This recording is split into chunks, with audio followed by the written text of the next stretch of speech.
What's up, guys? I'll show you what's going on with this 2012 Chevy Silverado with the 5.7. It's got the lifter issue that everybody's talks about with the failing lifters, except for we had a lifter failure that was not a collapsed lifter. In fact, the lifter just wasn't working at all, but it stayed tight, stayed plumb, but it was just like one lifter was stuck in the 4-cylinder mode. Only one out of the 8 lifters. And I'll show you what that was like. It started up.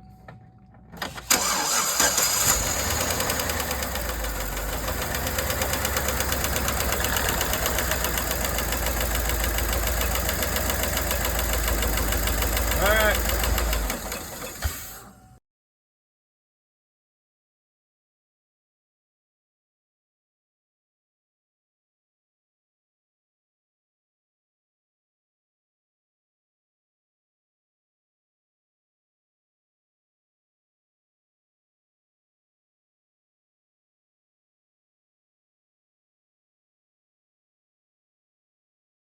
Okay guys, real quick, I'm just gonna let you know this stuff is not near as hard as everybody thinks it is. First of all, I unbolted everything, took everything out, and I labeled the hoses. And every little plug-in I undo, right? There's a hose that goes there. There's a ground, okay, that goes there. Okay, and everything's numbered, see that? So like, number 2 will go with number 2, number 1 with number 1, number 5 with number 5, so on and so forth. And just, again guys, just don't make it any harder than it has to be. The bolts stay in the intake, you just leave them in there. You just take them loose. Just leave the injectors in there. It's not complicated, guys. It's not half as hard as people make it out to be. It's time consuming, it's not hard. See, everything's labeled, and like some of the things I didn't put a number on, I just put like alt for alternator, or you know, GRND for ground. It's super easy, super easy. If you think you're gonna have trouble with it, first of all, on the wiring harness, once it's set on there, these fuel injectors just go to the closest one there is, or the coil pack goes to the closest one it is. It's super easy. Okay, so here we have the head all taken off, taken apart. I cleaned it. It's ready to go back on. You can really see. Let me get a light here.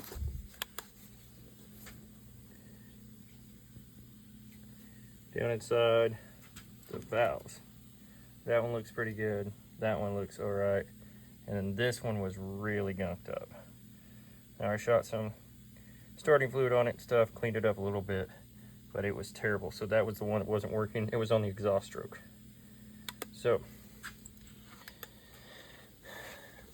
here's the lifters that we got.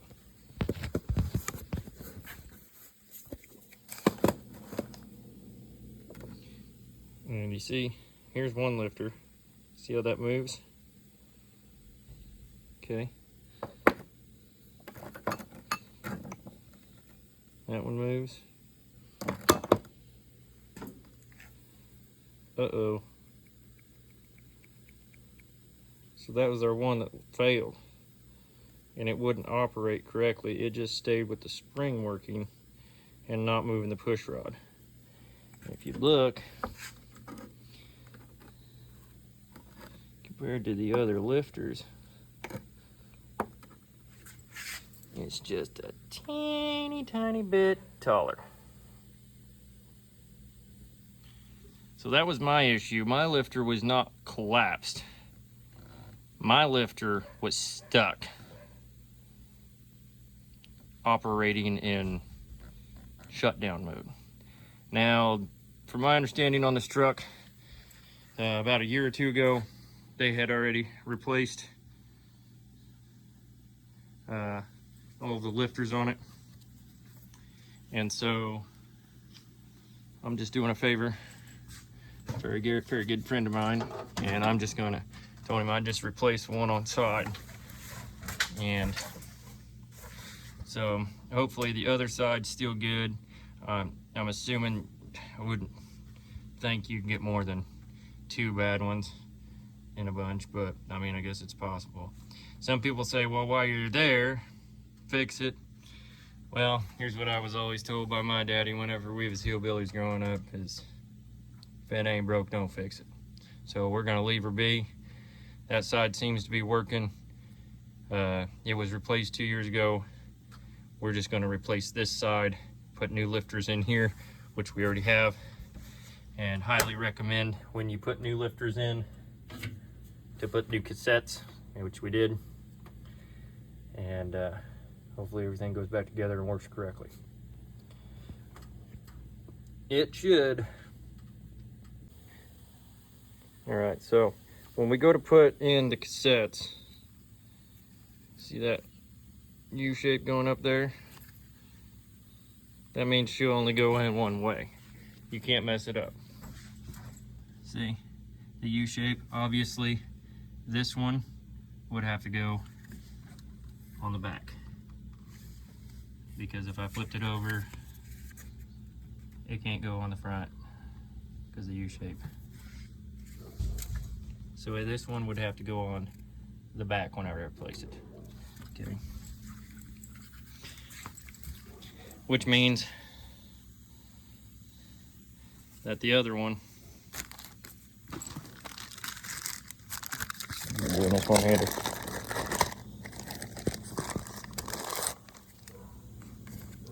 has to go on the front. Has to go on the front because it's the opposite. See. All right, and then when you put these together, those are the old ones. I'm gonna tell you what I learned. First off, new lifter. When they come, inspect them. Sometimes they'll have a little crack right here, okay? And that means they are bad. Brand new ones come bad, they say. Number 2, throw them in some oil. Some new, fresh oil. Let them sit in there for a minute or 2, at least. Some people soak them for hours, some people do it overnight, whatever. It doesn't matter. Just as long as they got a little bit of oil on them. That's the thing, main thing is pre-lube them, okay? Then on here, so it'll only work one way. You'll see these splines, okay? So the regular lifter will go in this side without the spline. And we were told, see that little hole right there for that oil, to point those towards one another. So when you put these in, I'll put them in and show you. Okay, so when you put them in, they're like that. They'll set in here like this. Your rollers will go on your cam like that. And the holes are facing each other, okay? And then you'll put on the other side, which is the ones to shut down, okay? And they will only go in one way. See the spline? It's kind of hard to see that way, but you see that spline? Flat spot on the back. The spline will go with the spline on this, okay? And you'll just slide that spring up in there. Okay, and then you got it all in there. See, spline's going here. All right, now, so you've oiled them, you put them in the cassettes. Now you're gonna slide that down inside, nice and slowly, until it locks in place. Then you'll put your screw in, tighten it down to 22 foot-pounds. And that's it for the lifters, my man. All right, so that's how you put the lifters in. Push rods, you should probably inspect. You should inspect your cam, shine a flashlight down in there, make sure that nothing's messed up on your cam, make sure it's all smooth and everything. Make sure your push rods aren't bent. Make sure some of them, they say on your push rods, they say some of them right here at the top will wear really bad. If they do, order new ones, get rid of them. Check out your rockers, everything. Make sure everything's like it's supposed to be before you put it back together, because nobody wants to go back and do it again.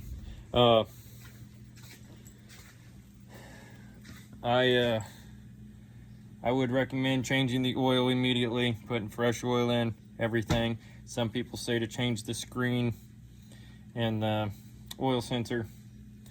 I'm not super worried about that. I think it was working fine. And even if it does, I can change it without having to take it all apart. So that's it for now. We're gonna put this back together and I'll show you everything. There is a sequence to tightening down the head when you put it back on. I have the torque sequences and torque specs, and I'll post that at the end of the video. All you got to do is look at it. I took pictures. You just bam, tells you which one to tighten down first, and it's I believe it's 22 foot-pounds and then 90 degrees. So you tighten them down in that sequence at 22 pounds, and then you'll go back and tighten an extra 90 degrees, and then you'll go back and do an extra 70 degrees on the ones it says. On the ones on top, I think it's just 22 foot-pounds and it's done.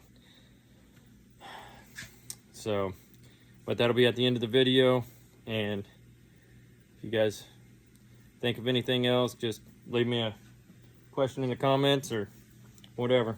All right. I'm gonna tighten them down in the sequence, which I have at the end of the video.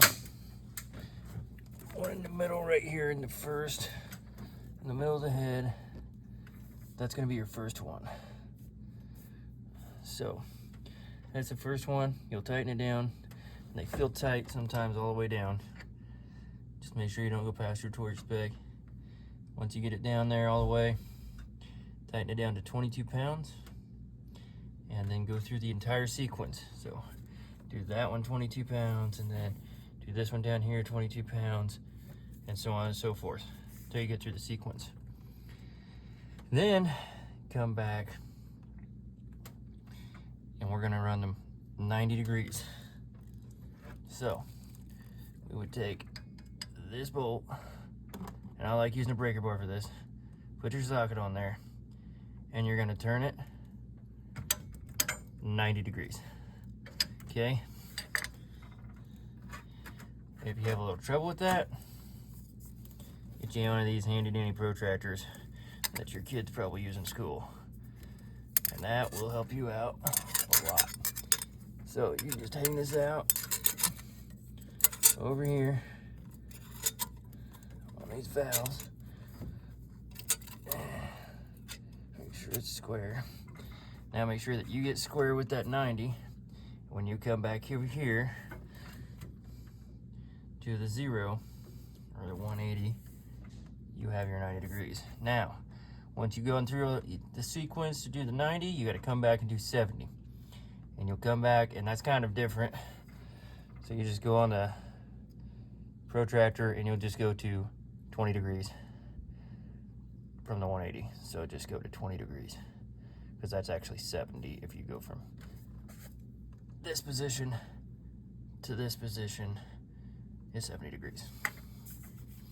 Do these sequence like that, and your head bolts are all torqued down.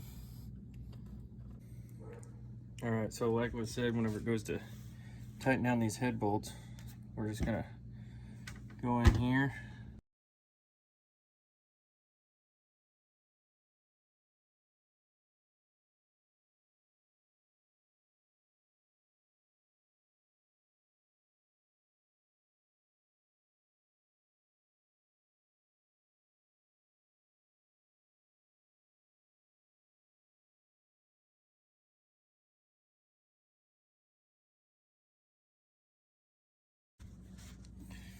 So we got all the way into this, and it turns out that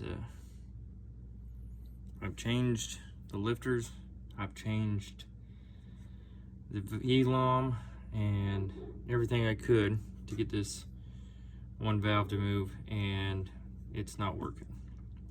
So now we're at the point and we think it's a cam, and I started tearing them into that, and I got the timing chain cover off, and I found that the timing chain tensioner guide is broke, so I'm going to replace that too. And I'll show you guys some videos, mostly pictures of how I took it apart. And I think I might be able to change it without having to pull the oil pump and the pan. We hope so. That's what I'm trying to figure out right now. I'm going to spin the cam. We're going to pull it and see how the cam looks. So here's the cam sprocket I pulled off. Here's the bolt that I pulled out for the cam. You want to make sure it's at top dead center. Whenever you go to do this, there is a dot, give me just a second, on the top of the crank. And I don't know if you can see it. I got it pointed right at that hole on that sprocket. And then on the VVT cam sprocket, that right there is the tooth you want to point straight down. So you want that one at 6 o'clock and the one on your crank at 12. So then, these bolts are one-time use. So once you pull the cam, you will have to reuse this. There's 2 bolts on the bottom of the oil pan. You can see I had to pull out to get the timing chain cover off. I took the 4 bolts out of the oil pump trying to see if I could get it off. You cannot. There is bolts on the bottom that are holding it in. So I'm going to take the cam bolt, put it back in the cam, and spin the cam, and it should throw up all of the lifters into the trays. I'm going to take this cover off here, and once I spin that and get those all thrown up in there, I'm going to take this off, probably loosen it before I spin the cam. And there should be a hole here and a hole here. And what I'll do is I'll take a 5/16 dowel rod and slide in there on each side to hold up the lifters. And then you can pull your cam. Make sure you clean and lubricate your new cam and slide the new cam in. All right.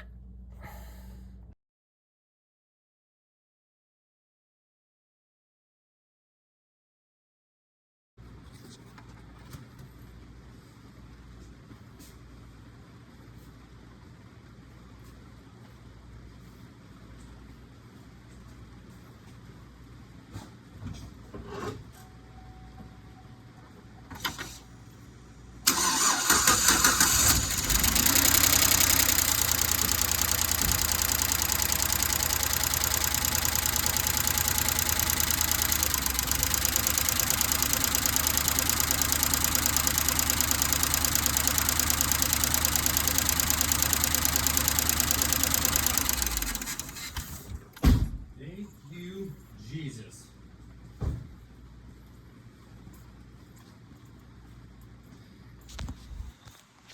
Okay, so I was gonna tell you what all happened with the DOD lifters on the 2012 Chevy. First of all, we took some of these 5/16 dowel rods. I cut them down to about, I think it was like 18 inches, something like that. And you stick them on each side after you pull that cover off to pull the cam on each side, and you spin the cam as you're sliding these back. Make sure that you take loose both sides of your rockers and pull out all your push rods.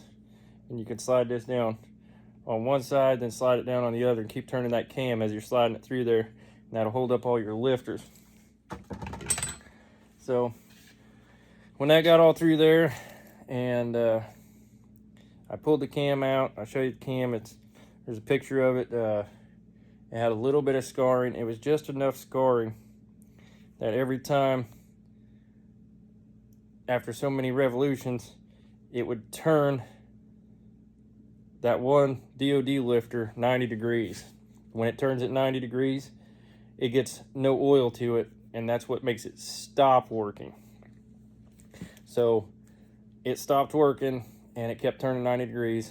So I pulled the cam, put a new cam in it, and then we pulled the lifters out, put new lifter trays in it since they were spinning in the trays, and stuck the lifters back down in it, put everything together, and it all worked how it was supposed to. Another thing though, whenever you go to put that cam back in, when you're putting your new cam in, I also grabbed this magnet, brand new, clean, no dirt on it. And if I had trouble with one of those lifters falling just a little bit whenever I was putting that cam back in, make sure you put the cam in before you pull the dowels out.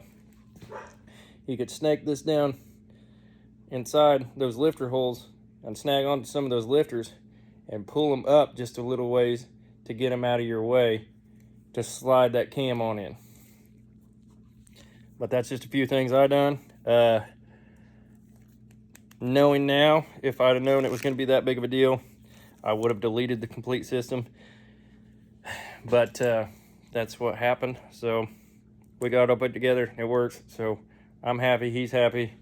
And we're back on the road. But I don't recommend leaving them as are. I would probably do a delete in next case scenario.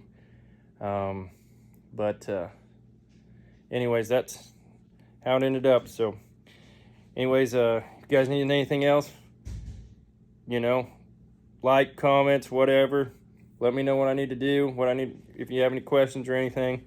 But that's all for now. Thanks. We'll catch you at the next one. Hey,